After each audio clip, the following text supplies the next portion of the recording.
स्कंद माता की कथा। जय माता दी भक्तों। नवरात्रि का पावन पर्व केवल भक्ति का ही नहीं बल्कि आत्मशक्ति और माँ दुर्गा के दिव्य स्वरूपों की अनुभूति का पर्व भी है। 9 दिनों तक हम माँ के अलग अलग रूपों की उपासना करते हैं। 5वें दिन की अधिष्ठात्री देवी है माँ स्कंद माता।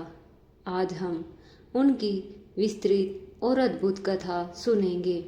यह कथा माँ की महिमा, पुत्र के साहस और तपस्या की शक्ति और अच्छाई की बुराई पर विजय का दिव्य संदेश देती है। नवरात्रि के 5वें दिन माँ दुर्गा के स्कंद माता रूप की पूजा की जाती है। भक्तजन इस दिन प्रातःकाल स्नान करके शुद्ध वस्त्र धारण करते हैं और घर के पूजा स्थान को पवित्र करके माँ की मूर्ति या चित्र की स्थापना करते हैं। माँ स्कंद माता का आसन कमल है और वे अपने पुत्र कुमार कार्तिकेय को गोद में धारण किए रहती है, इसलिए इन्हें स्कंद माता कहा जाता है। पूजा की शुरुआत गणेश वंदना और कलश स्थापना से होती है।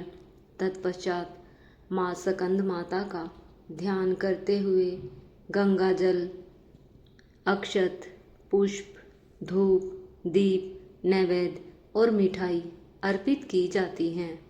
माँ को सफ़ेद व पीले फूल विशेष प्रिय माने जाते हैं, इसलिए इस दिन कमल का फूल चढ़ाना अत्यंत शुभ होता है। साथ ही माँ को केले और गुड़ का भोग अर्पित करना भी फलदायी माना गया है। मंत्रों का जाप करते हुए माँ की स्तुति की जाती है। इस दिन भक्तजन ओम देवी स्कंद माताए नमः मंत्र का जप करते हैं। पूजा के दौरान माँ स्कंद माता की आरती उतारकर उनकी कृपा के लिए प्रार्थना की जाती है। माँ के चरणों में दीपक जलाकर घर परिवार की समृद्धि और संतानों के कल्याण की कामना की जाती है। विश्वास है कि सच्चे मन से माँ स्कंद माता की पूजा करने से भक्त को अपार सुख समृद्धि प्राप्त होती है, संतान सुख की प्राप्ति होती है और जीवन की सभी बाधाएं दूर हो जाती हैं। माँ स्कंद माता का स्वरूप अत्यंत ही मोहक और मनमोहक है। उनकी 4 भुजाएं हैं। 2 भुजाओं में वे कमल का पुष्प धारण करती हैं। एक भुजा में अपने पुत्र भगवान स्कंद को गोद में संभाले रहती है और चौथे हाथ से अपने भक्तों को अभय और वरदान प्रदान करती है। वे कमल पर विराजमान रहती हैं, इसलिए उन्हें पदासना देवी भी कहा जाता है। साथ ही उनका वाहन सिंह है, जो साहस और परिक्रमा का प्रतीक है। भक्तों का विश्वास है कि जो भी श्रद्धापूर्वक उनकी उपासना करता है, माँ उसके जीवन से सभी बाधाओं का नाश करती है, शत्रुओं से रक्षा करती है और उसकी हर मनोकामना पूर्ण करती है। कथा की शुरुआत होती है भगवान शिव और देवी सती से। जब दोनों का विवाह हुआ था तो ब्रह्मांड में आनंद छा गया, लेकिन राजा दक्ष ने जब शिव जी का अपमान किया और अपने महायज्ञ में उन्हें आमंत्रित नहीं किया, तो यह अपमान सती के हृदय को चुभ गया। वे अपने पिता के यज्ञ में पहुंची और वहां अपना अपमान सहन न कर योगाग्नि में स्वयं को भस्म कर दिया। यह देखकर शिव जी क्रोधित और शोकगमन हो गए। वे संसार से विरक्त होकर गहन तपस्या में लीन हो गए। उनके इस त्याग के कारण संसार उनकी कृपा से वंचित हो गया। इसी बीच राक्षस तारकासुर ने देवताओं पर आक्रमण शुरू किया। उसे शिव जी का वरदान प्राप्त था कि उसे केवल शिव के पुत्र ही मार सकते हैं। देवता असहाय हो गए और इस संकट का समाधान खोजने लगे।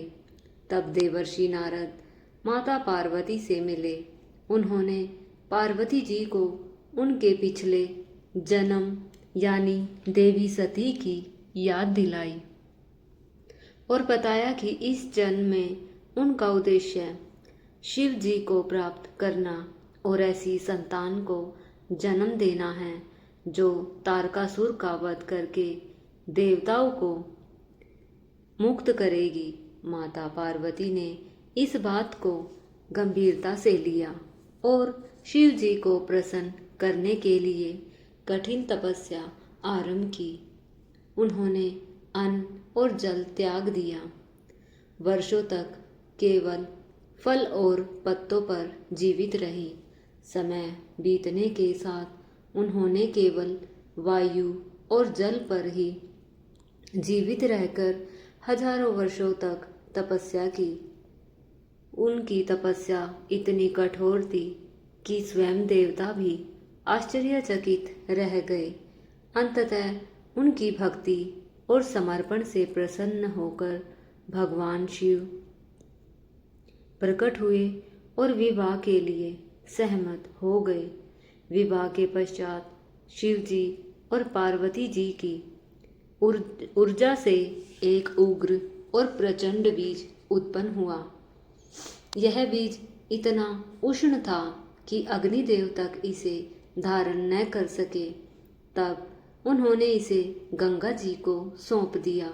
गंगा जी ने इस बीज को अपने जल में सुरक्षित रखा और इसे सरवन अर्थात रीढ़ के जंगल में प्रवाहित कर दिया। वहाँ 6 कृतिकाओं ने उसकी देखभाल की। समय आने पर वह बीज एक दिव्य बालक के रूप में प्रकट हुआ।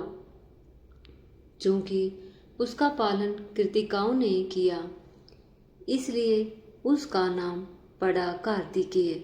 और क्योंकि वह एक उग्र बीज से उत्पन्न हुए थे, उन्हें स्कंद भी कहा गया।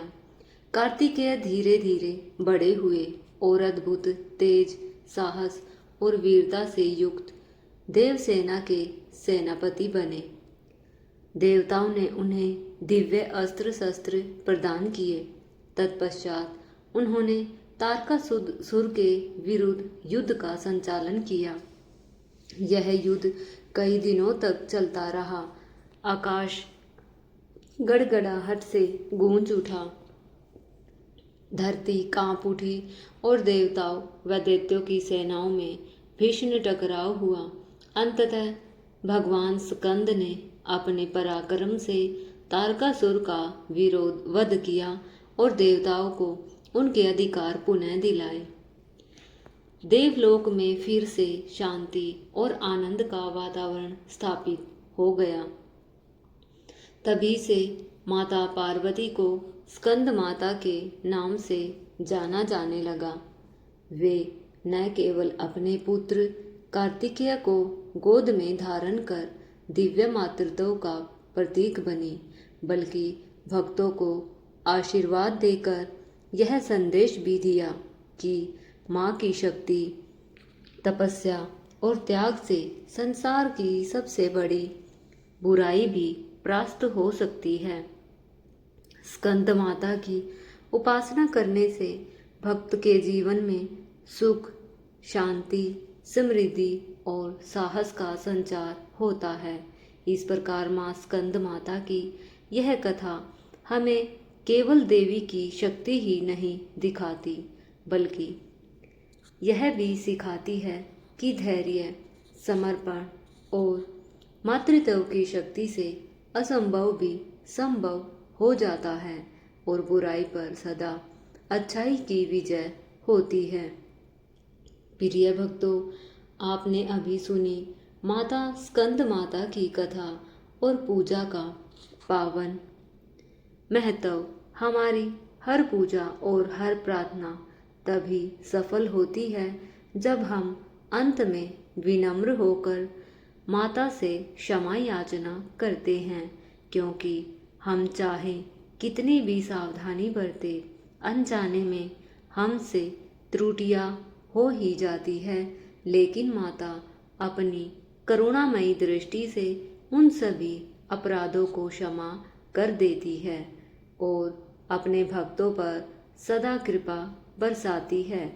हे जगन माता, यदि हमारी पूजा में कोई भी कमी, कोई भूल, कोई त्रुटि रह गई हो तो आप अपने असीम स्नेह से उसे पूर्ण कर दीजिए और हमें सच्चे भक्त का आशीर्वाद प्रदान कीजिए।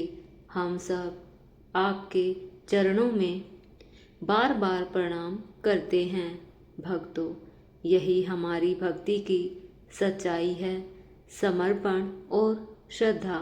पूजा का महत्व विधि विधान से कहीं अधिक हृदय की भावनाओं में है। माता वही भाव स्वीकार करती है जो हृदय से निकलते हैं।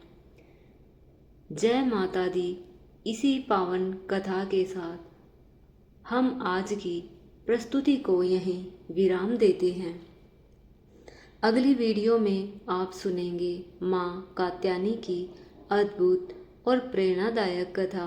जुड़े रहिए हमारे चैनल से और माता की कृपा को अपने जीवन में अनुभव कीजिए।